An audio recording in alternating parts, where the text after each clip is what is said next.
सर्वोच्च न्यायालयाने गायकवाड कमिशनचा अहवाल अवैध ठरवलेला आहे आणि आरक्षण हे रद्द झालंय असं स्पष्टपणे सर्वोच्च न्यायालयाच्या निकालात आपल्याला समजून येते. आता याच्यामुळं या निर्णयामुळं मराठा समाजमध्ये अस्वस्थता निर्माण झालेली आहे. नेमकं आपण पुढं काय करायचं, काय व्यूहरचना असायला पाहिजे, नेमका आरक्षण हा विषय सोडून टाकायचा का, किंबहुना आम्हाला दिशा कशी राहील हा विषय सगळ्या मराठा समाजाच्या समोर असल्यामुळं मी पूर्ण महाराष्ट्राचा दौरा करायला लागलोय, लोकांच्या भावना समजून घ्यायला लागलोय. इथं माझा हा दौरा कुठल्या राजकीय पक्षाशी किंबहुना कुठल्या पार्टीशी माझा काही विरोध नाही आहे. त्यांच्या भूमिका असतील. माझी भूमिका स्पष्ट आहे की समाजाला आता एक दिशा व्यवस्थित देणे, त्यांची दिशाभूल न होणे, जे शक्य ते मागणे, जे शक्य नाही आहे त्याच्याकडे लक्ष न देणे, हा माझा प्रामुख्याने हा दौरा आहे. मी एक समाजाचा घटक आहे. ही काय संभाजी छत्रपतींची भूमिकापेक्षा समाजाची काय भूमिका आहे हे मांडण्यासाठी माझा प्रयत्न चालू आहे. आता अनेक 3-4 दिवस माझे दौरे आहेत. परवा दिवशी मी प्रेस कॉन्फरन्स घेणार आहे, मुख्यमंत्र्यांना सुद्धा भेटणार आहे, विरोधी पक्षनेत्यांना भेटणार आहे, शरद पवारजींना भेटणार आहे. सगळ्यांना माझी भेटीगाठी होतीलच. पण यातनं नेमकं पुढं कसं जायचं, माझं तुझं करण्यापेक्षा तुम्ही समाजाला काय देऊ शकता, मग ते राज्य असो काही केंद्र असो, ही भूमिका मांडण्यासाठी आमचा 28 तारखेला माझा प्रयत्न राहणार आहे. मला असं वाटते की वेळ आता अशी आलेली आहे की हा मराठा समाज हा खऱ्या अर्थाने प्रामुख्याने हा 70% हा गरीब मराठा समाज आहे आणि ह्या गरीब मराठा समाजाला न्याय देण्याची वेळ आलेली. जे काय करायचंय तुम्ही आता करा. मला सांगा, इतर बहुजन समाजातल्या लोकांना जो न्याय मिळतो तोच मराठा समाजाला न्याय मिळून दे, हीच आमची भूमिका आहे. ज्या शिवाजी महाराजांनी स्वराज्य निर्माण करत असताना 18 पगड जात 12 बलुतेदारांना न्याय दिला आणि स्वराज्य नुसतं मराठ्यांचं नाही तर स्वराज्य हे 18 पगड जात 12 बलुतेदारांचे. राजश्री छत्रपती शाहू महाराजांनी 1902ला बहुजन समाजाला आरक्षण दिलं पहिल्यांदा देशात. त्यामध्ये अनुसूचित जाती, जमाती, ओबीसी आणि मराठा समाजाचा समाविष्ट आहे. मग आज या 2 महापुरुषांचं जे काय असेल कायदेशीर आम्हाला काही घेणं देणं नाही, पण जे काय या महापुरुषांनी जी आपल्याला एक आयडिओलॉजी एक रचना रचलेली आहे, मग ती आता महाराष्ट्राला लागू होत नाही का, हा माझा प्रश्न आहे सगळ्या राजकीय पुढाऱ्यांना. मराठा हा फॉरवर्ड क्लास म्हणून असं सुप्रीम कोर्टने म्हटलेलं आहे, म्हणून आपण आता गप्प बसायचं का? आम्हाला काहीतरी या समाजाचा न्याय द्या ना या समाजाला काहीतरी. मग जे केंद्राच्या हातात आहे ते केंद्राने द्यावं, राज्याच्या हातात आहे राज्यांनी द्यावं आणि या निकाली लावावं. एवढीच आमची या प्रसंगी मला सांगायचं आहे. बाकी आपल्याला काही प्रश्न असतील तर आपण विचारू.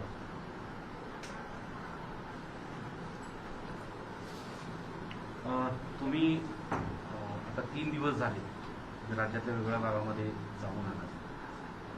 ते कुणाच्या आतापर्यंत तुम्ही भेटी घेतल्यात, तिथल्या भेटीनंतर तुमच्या काय लक्षात आलेलं आहे? तर तुम्ही 27 तारखेला तर बोलणारच आहात, पण तत्पूर्वी काही महाराष्ट्राला सांगू शकता का? मी कुठल्या नेत्यांना टाळलंय भेटायचं आणि लोक नेते भेटलेत मला, असं नाही भेटले नाही, पण प्रामुख्याने समाजाची अस्वस्थता काय ही समजून घेण्यासाठी माझा प्रयत्न आहे. मी अनेक कायदे तज्ज्ञांना भेटलोय, जे मुंबईतले कायदे ते नेहमीच भेटतात, पण जे आपल्या भागातले त्यांच्याशी बोललो, जे समाजावर अभ्यास करणारे आहेत त्यांच्यावर बोललोय. आता कालच एक मला विषय समजला, जे खेडेकर साहेब नेहमी बाजू मारतात की ओबीसीमध्ये आपण जावं, पण ओबीसीमध्ये जाता येत नाही हे क्लिअर कट 2018च्या एनसीबीसीच्या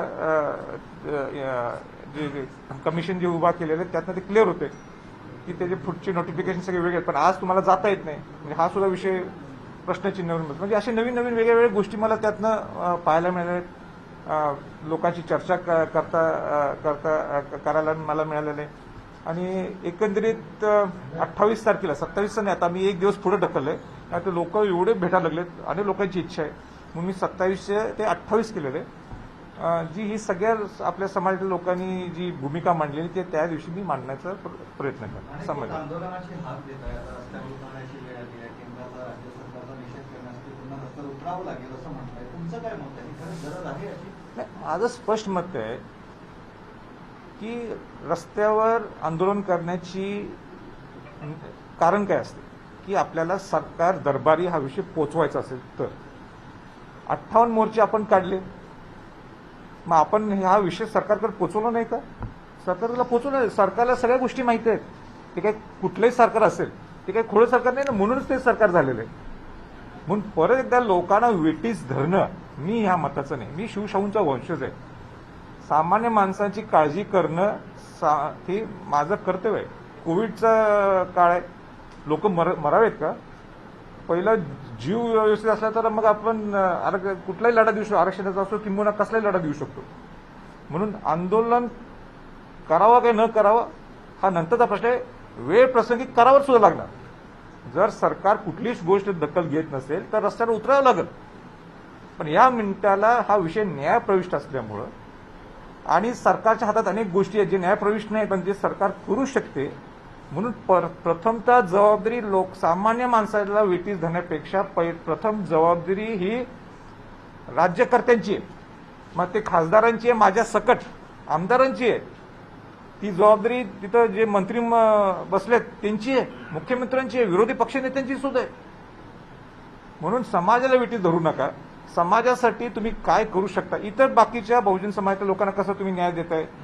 मग गरीब मराठा समाज, मी म्हणतो त्या श्रीमंत वर्ग जो माझ्या सकट आहे आम्हाला देऊ नका, 1% सुद्धा आम्हाला मदत नको आणि द्यायची नाही श्रीमंत वर्ग.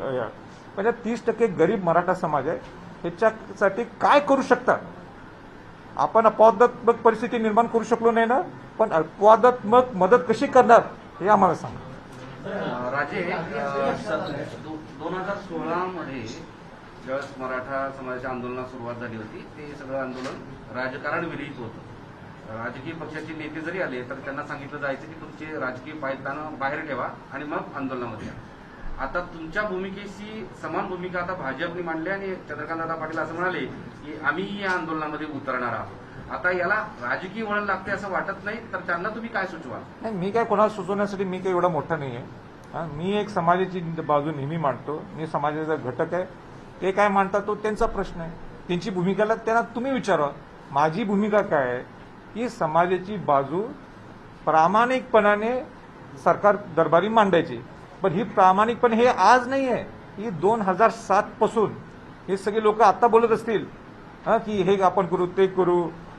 पण माझी बाजू ही 2007 पासून आहे. कोणी चॅलेंज करू शकत नाही मला या विषयावर. म्हणून जे ते मांडतात तो माझा दृष्टिकोन न, तो त्यांचा दृष्टिकोन. तो प्रश्न त्यांना विचारू आपण.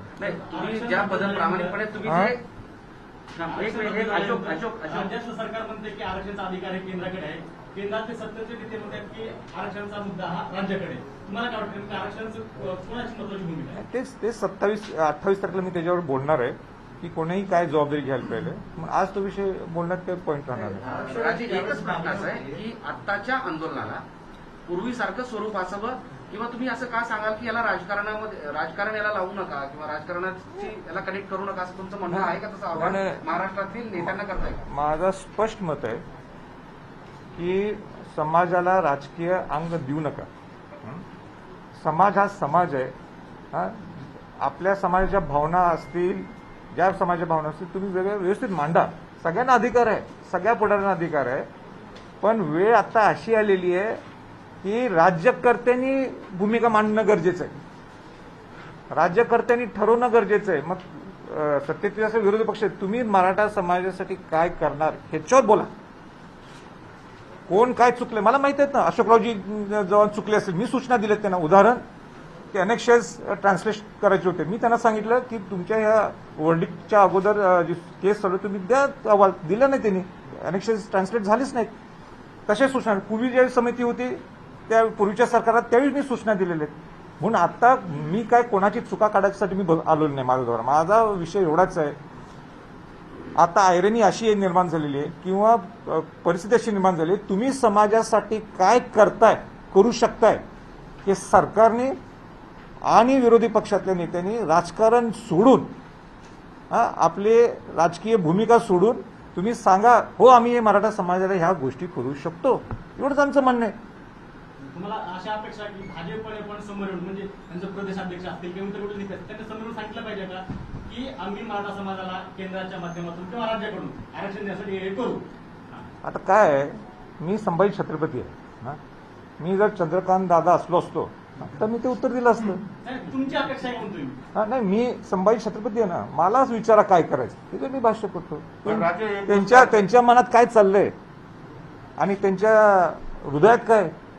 मी काय ज्योतिषी नाही ना, आणि शिवाजी महाराज आणि शाहू महाराजांनी केव्हा ज्योतिषी मानले नाही, तर आम्ही कसं ज्योतिषी मानलो. राजे, याच्यामध्ये असं आहे की आता सुप्रीम कोर्टाने नाकारलेलं आहे. मग आता दुसरी बाजू काय दिसते तुम्हाला, कारण ओबीसी मध्ये तुम्ही स्पष्ट सांगितले की ओबीसीतून भेटू शकत नाही.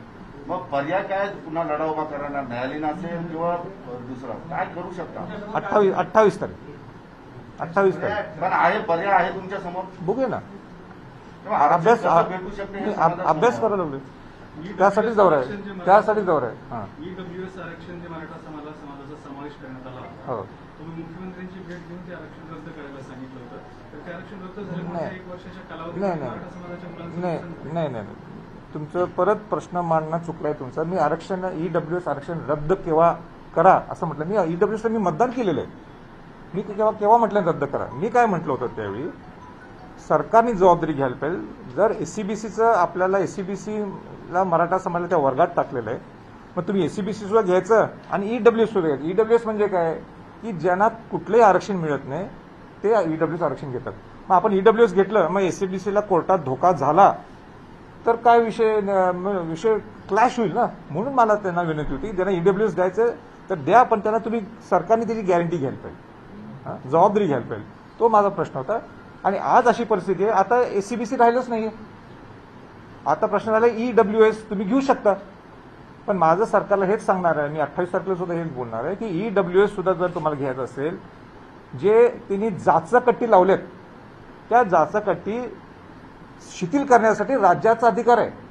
तो काय तुम्हाला परत एकदा सेंट्रल गव्हर्नमेंटनी ईडब्ल्यूएस दिला असला तरी सेंट्रल गव्हर्नमेंटचा अधिकार सेंट्रल गव्हर्नमेंटकडे जावं लागत नाही. तुम्ही राज्य शासन स्वतः त्या अटी शिथिल करतील जेणेकरून जास्तीत जास्त ईडब्ल्यूएसच्या लोकांना मिळेल. म्हणून आता जेवढं शक्य होईल ज्यांना काय काय फायदा मिळत मग ईडब्ल्यूएस असू दे काय, आणि पॅरलली आणि तुम्ही काय तुम्ही मदत करा, त्याच्यासाठी 28 तारखेला ही वेळ आहे सरकारशी बोलण्याची. 3-4 महिन्यात विनायक मेटे बीडमधून मोर्चा काढला, या मोर्चाला आपला पाठिंबा असणार आहे. आता विनायक मेटे हे विनायक मेटे आहेत, परत तुम्ही त्या दुसऱ्यांच्यावर आता त्यांच्या मनात काही मी कसं ओळखणार. आणि असं म्हणणं त्यांचं तुमच्या त्या मोर्चाला पाठिंबा आहे. हे बघा मी सगळी माझी भूमिका मांडली आता. परत तुम्ही ती व्यक्ती कोण आहे माशीतून बोलायला लागलाय, कोण आहे, त्यांचं योगदान आहे ना, त्यांना विचारा ना. मी माझी बाजू मांडली ना, रस्त्यावर उतरणं धोकादायक आहे ह्या मिनिटाला विषय क्लिअर. मागे एक चळवळ उभा झाली होती, म्हणजे त्यावेळेस निवडणुका देखील होत्या, परंतु बहुतेक आमदारांनी आणि बऱ्याच जणांनी राजीनामे दिले होते.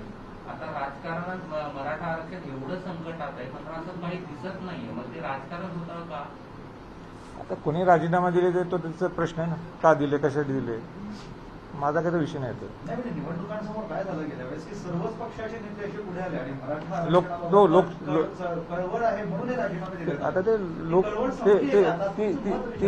लोकशाही आहे ना. लोकशाहीत सगळ्यांना आपापला अधिकार असतो, आपापल्या असं करायला हवं का किंवा दबाव येतो? राजीनामे दिले होते. माझ्याबद्दल माझ्याबद्दल प्रश्न करा ना, डायरेक्ट विचारा मला तुम्ही, माझ्याबद्दल विचारा. हा नरेंद्र मोदींनी तुम्ही दिला राजीनामा. काय म्हटलं? किती राजीनामा देणार आहात? मी परवा बोललोय सोलापूरला, परत बोलू का, इच्छा आहे का तुम्हाला? हा, मी सांगितलंय की जर का माझा राजीनामा देऊन जर प्रश्न सुटत असेल तर उद्या देऊ शकतो मी. परत ही रिपीट आहे, मी परवा बोललोय मी. आणि दुसरा महत्वाचा मुद्दा, जर हा प्रश्नाचं तुम्हाला उत्तर पाहिलं असतं, मी जर ज्यावेळी खासदार झालो, या गोष्टी कुठल्याही राजकीय नेत्यांनी केल्या नाही, ते मी करून दाखवलेत. जो पुढारी करत नाही तो मी करून दाखवलेत. मला सांगा, शिवजयंती ही दिल्लीत पहिल्यांदा जर मोठ्या प्रमाणात जर कोणी सुरू केली असतं ते संभाजी छत्रपती केली. त्या कार्यक्रमाला कोणाला होते? राष्ट्रपती आलेले, नौदल प्रमुख होते, लष्कर प्रमुख होते, कोल्हापूरचे छत्रपती शाहू महाराज होते. तिथं राष्ट्रपती म्हणतात अशा अनेक गोष्टी केल्या आहेत, पण तुम्हाला एकच मुद्दा सांगतो. राष्ट्रपती काय म्हणतात की तिथं शिवाजी महाराजांचं तेलचित्र आजपर्यंत राष्ट्रपती भवनात नव्हतं, पण संभाजी छत्रपतींनी हे तेलचित्र दिल्यामुळं, मला गिफ्ट केल्यामुळे हे तेलचित्र मी आज राष्ट्रपती भवनात लावणार आहे. आजपर्यंत शिवजयंती का घडली नाही तिथं? हे खासदार होतं म्हणूनच केलं ना. आज रायगडचं रायगडचं संवर्धन जतन हे कशामुळे व्हायला लागलं? एवढ्या स्वातंत्र्याच्या नंतर एकदाही रायगड किल्ल्याची राजधानी आपण म्हणतो, त्याचं संवर्धन जतन का झालं नाही? हे पद आल्यामुळे त्याचा पूर्ण उपभोग करून घेतला ना. म्हणून ज्या गोष्टी होत्या त्या करा. तुम्हाला जर नुसती न्यूज करायची असेल तर परत एकदा सोलापूरला बोललो, परत आज बोललो. तुम्हाला एक गोष्ट अशी आहे की नरेंद्र मोदींनी भेट नाकारल्यामुळेच तुम्ही आक्रमक झालाय असं हसन मुश्रीफ म्हणतात. आता हसन मुश्रीफ परत त्यांच्या दुधातलं मी काय ओळखू? हा, नाही नाही नाही नाही. मी हे बघा, मी खासदार आहे, हा, माझा अधिकार आहे आमच्या भावना व्यक्त करायला. विषय संपला.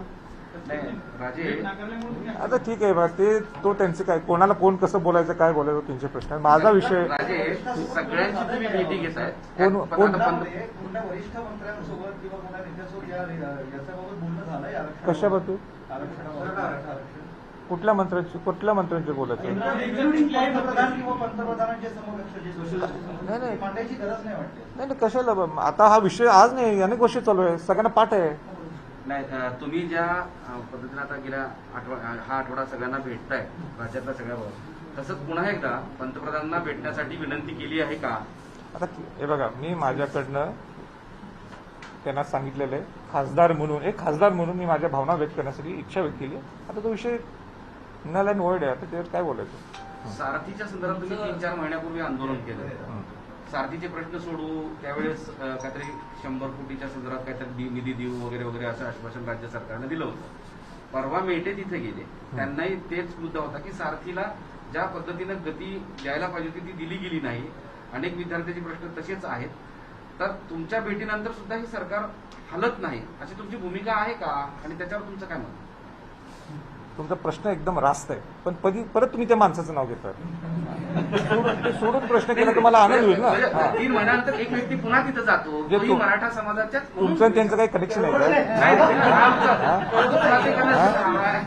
नाही, तसं असला सांगा म्हणजे, आणि चांगलं 2 शब्द त्यांच्याबद्दल कनेक्शन द्या. विषय असा आहे की बरं, सारथीचा जो प्रश्न आहे बोलतो. तो कायमस्वरूपी मार्गी का लावला जात नाही, नाही बोलतो. याला जबाबदार तर सारथी हा खऱ्या अर्थाने इतका महत्वाचा विषय, ज्या उद्दिष्टाने ती सारथी शाहू महाराजांच्या नावाने उभा केलेली संस्था आहे.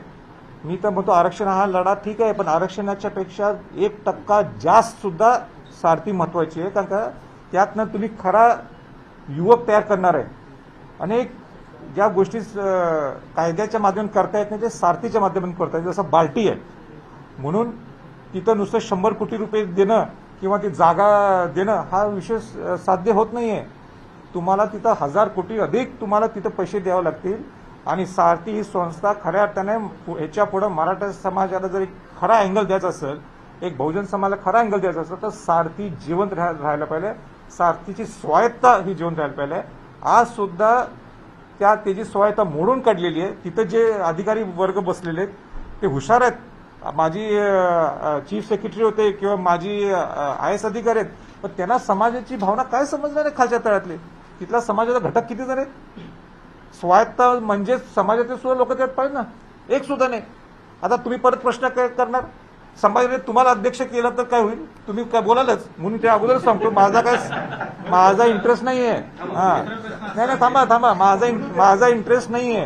हा, माझं एवढंच म्हणणं आहे की समाजाचा घटक तिथं जायला पाहिजे कोणतरी. हे क्लिअर करतो तुमचा प्रश्न याच्या अगोदर. नाही, कोण जायला हवं असं तुम्हाला वाटतं? कुणाचं नाव तुम्ही सुचवाल का? राज्यात बरेच जण प्रामाणिकपणे मराठा समाजाचं काम करतात. ते तुम्ही नाव काढलं नाही कुठलं तरी, त्यांना काय करा. आरक्षणाला समर्थन मिळावं म्हणून तुम्ही मराठा समाजाव्यतिरिक्त इतर समाजातले जे कोणी नेते आहेत त्यांची काही भेट घेणार आहात का? एकदम मुद्दा तुमचा रास्त आहे. माझा प्रकाश आंबेडकरांशी चर्चा झालेली आहे, हरिभाऊ राठोडांशी चर्चा झालेली आहे. मला या टाईममध्ये प्रकाश आंबेडकरांशी भेटायला मला जमना, पण माझी 28 तारखेची प्रेस झाल्यानंतर मी प्रकाश आंबेडकरांची सुद्धा भेट घेणार आहे. त्यांनी सुद्धा एक क्लिअर चांगला एक मुद्दा त्यांचा मला आवडला की 30% श्रीमंतांना काय गरज आहे आरक्षणाची, पण 70% मराठा समाजाची म्हणजे थोडक्यात जी भूमिका शाहू महाराजांची आहे, जी भूमिका बाबासाहेब आंबेडकरांची आहे, ते बाबासाहेब आंबेडकरांचे नातूच आहेत, म्हणून ती जी भूमिका मांडली म्हणून मी त्यांना निश्चित भेटणार आहे. पण 28 तारखेला मला जरा वेळेत हे बसत नाही, पण 28च्या नंतर मी त्यांना निश्चित भेटणार आहे. नाही, त्यांचे आणि आमचे पॉईंट्स बऱ्यापैकी कॉमनच आहेत की थोडक्यात काय डॉक्टर बाबासाहेब आंबेडकर आणि शाहू महाराजांची भूमिका आणि शिवाजी महाराजांची भूमिका आपण जर एकमत असलं तर विषय संपला. दुसरा प्रश्न 2014 पासून काही तरुणांच्या नोकरी संदर्भातल्या नियुक्त्या रखडलेल्या आहेत. त्या संदर्भात अशोकराव चव्हाणांना सुद्धा त्या तरुणांनी घेतलेले आहेत. आता त्याच्यात टाळाटाळ होते. आता 21 पर्यंत सुद्धा ही नियुक्ती मिळत नाही किंवा सगळं रखडलेलं आहे. ते मला आश्चर्य वाटायला लागलंय की सर्वोच्च न्यायालयाने स्पष्टपणे सांगितलंय की सप्टेंबर 9, 2020च्या अगोदर ज्या काही नियुक्त्या दिलेल्या आहेत त्या तुम्ही त्याला भरून टाका, त्या नियुक्त्या देऊन टाका, मग का थांबायचं. त्याची जस्टिस भोसले अहवाल दिली त्यावर कशाला वाट बघायची. ते 2185 आहे, पण माझं तर उलटं म्हणणं आहे 2185 अधिक 2014 पासून ज्या रखडलेल्या आहेत त्यांना रुजू करा ना तुम्ही, त्यांना देऊन टाका ना नियुक्त. ते तुमच्या हातातला विषय आहे, राज्य सरकारच्या हातातला, करायला पाहिजे ना तिने. आणि मी हा विषय 28ला ह्याच्यापेक्षा जास्त स्ट्रॉंगली मांडणार आहे. ओके, भरपूर 27चं नियोजन होतं सगळं. आता तुम्ही विरोधी पक्षाच्या नेत्यांना मुंबईत मुख्यमंत्र्यांना केव्हा भेटणार आहात आणि 28 तारखेचं नियोजन कसं आहे? मी पवार साहेबांना मला वाटतं मी उद्या भेटणार आहे, शरद पवारांना. 28 तारखेला विरोधी पक्ष नेते आणि मुख्यमंत्र्यांना 28 तारखेला भेट होईल आणि 28 तारखेला संध्याकाळी 4 वाजता किंबहुना 7 वाजता प्रेस होईल. ओबीसी आरक्षण, ओबीसी मध्ये मराठा समाजाचा समावेश करावा ही जी मागणी होती, तर दुसऱ्या बाजूला ओबीसी महासंघाने काल भूमिका घेतली की समावेश करू नका नाही तर वाईट परिणाम. बरोबर आहे, त्यांना वाटत असेल ना की आमचं सगळं आरक्षण काढून घेतील. पण मला ह्या प्रसंगी कालच मला अशी बातमी कळाली आहे की ह्या मिनिटाला मराठा समाजा फॉरवर्ड क्लास म्हणून असं संबोधलं गेलेलं आहे. आणि म्हणून 2018ला पार्लमेंटमध्ये काहीतरी चर्चा झाली आणि त्यातनं समजलं की एनसीबीसी ठरवतील याच्या पुढं कोणाला ओबीसी करायचं. स्टेट जस्टिस रिकमेंड करू शकेल त्याला. पण या मिनिटाला मराठा समाजाला ओबीसी जाणं मला हे शंका आहे. आणि दुसरी बाजू म्हणजे तुमच्या प्रश्न होतं, मी शाहू महाराजांचा वंशज आहे, शिवाजी महाराजांचा वंशज आहे, की मी केव्हाही असं म्हणू शकत नाही की ओबीसीला दुखून मराठा समाजाला त्यात घाला.